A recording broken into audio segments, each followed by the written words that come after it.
But first joining me is Senator Edward Markey of Massachusetts. Senator Markey, thanks very much. This has been an extraordinary period, obviously, in politics.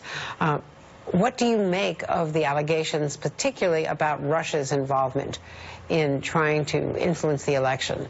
We see today that RT Television, which is a wholly owned subsidiary, an arm of the government there, has published the WikiLeaks dump before WikiLeaks. The timing increases suspicions, would it not? I don't think there's any question that Russia is involved. Russia is trying to influence this campaign.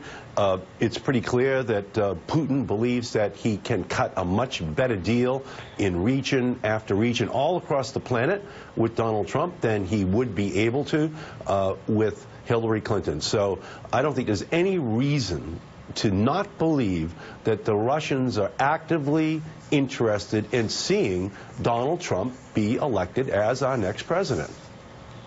And at the same time, in an ordinary time, if we didn't have all of these allegations, we would be focused a whole lot more on these Clinton emails. The Clinton emails, the Podesta emails, stolen, hacked, do disclose a lot of internal machinations of the campaign, trying to decide between policies on the Keystone Pipeline, something you were very engaged in.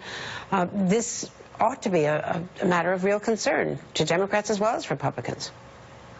Well, you know, when you're in a campaign, you can't compare your opponent to the Almighty, only to the alternative.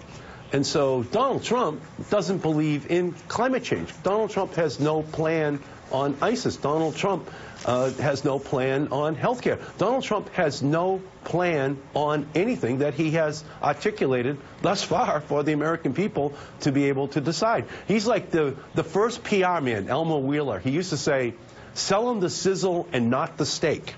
So that's what he's been able to get by with throughout the entire Republican primary process. He thought he was going to make it all the way to the finish line, but the more people focus on his substance, his steak, there's nothing there. And so nothing that's in any of these emails in any way compares to the magnitude of the deficiencies in his ability to explain his views to the American people on these massively important issues that are going to determine the fate of the next generation, not just in the United States, but on the planet. And briefly, I wanted to ask you about your trip to Haiti. I know you just came back, and the devastation there is beyond belief. No, there is a tremendous problem in Haiti. Because of a United Nations mission in the year 2000, they've had 800,000 cases of cholera and 8,000 deaths over the last 6 years. This hurricane is only going to, unfortunately, worsen that problem. So in order for us to be able to discharge our responsibility, for the United Nations to discharge its responsibility, because we are the ones who introduced cholera into that country 6 years ago, we need to massively flood that country with antibiotics, with vaccines, with water, with everything they're going to need in order to successfully deal with this problem.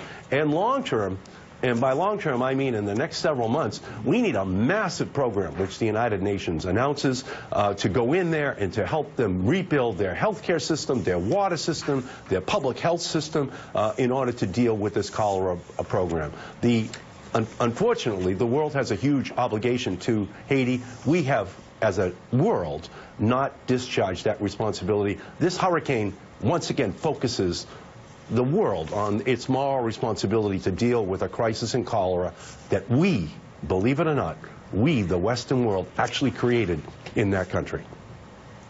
Ed Markey, thanks so very much. And we are waiting.